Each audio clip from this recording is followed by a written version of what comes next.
I want to show you just a little of the interaction we had last night because it was a lot of fun. Go. Howard, Boynton Beach, Florida, nice town.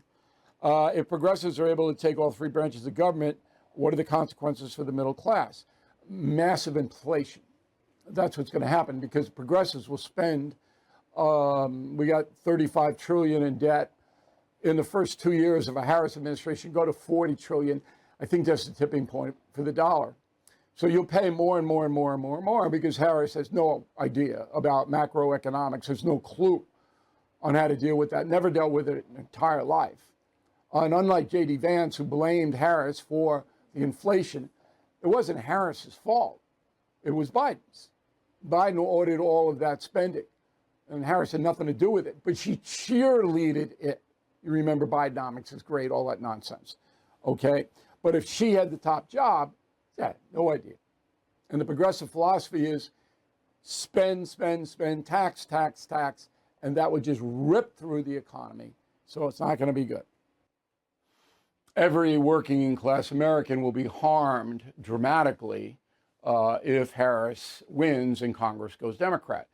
Now, the underlying reason for this is vote buying.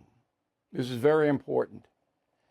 So the liberal Democratic Party has always done this since the Great Depression, since Franklin Roosevelt. There's another reason why you should read Confronting the President. Ever since then, the Democratic Party, the liberal wing, has said we're going to give money in the form of entitlements to Americans who don't have very much. And therefore, they'll vote for us in perpetuity because we're the party that gives them money. And that's why we have all these enormous federal programs, food stamps, public housing, on and it never ends. And Harris wants to up all that. $6,000 if you have a kid, $25,000 just given to you if you're a first-time home buyer. It's unsustainable. You can't sustain it because the Treasury has to print all that money. All right? So you got to have the dollar in order to give it away. Once they start to print all that money, the money that's in circulation goes down in value. It's too many dollars. So that's economics. If you don't have much of something, like diamonds, the value is high. If you have too much of something, the value goes down.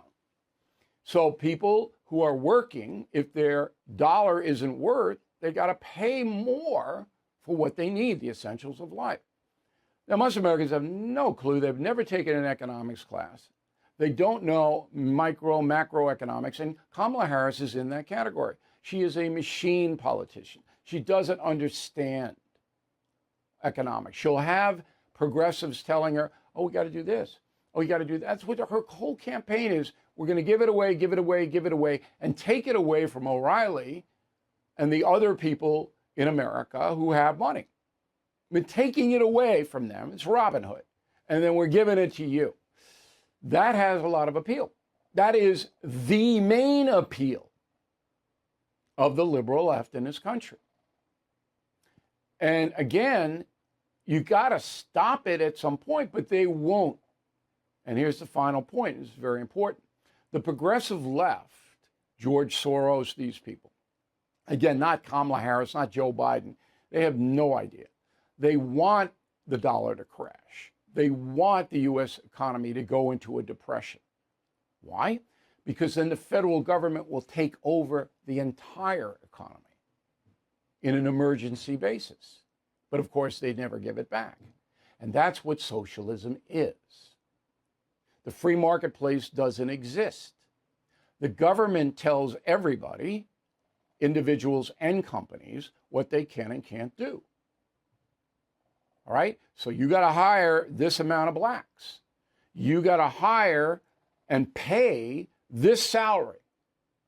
All right? That's what socialism is. No free market, no competition.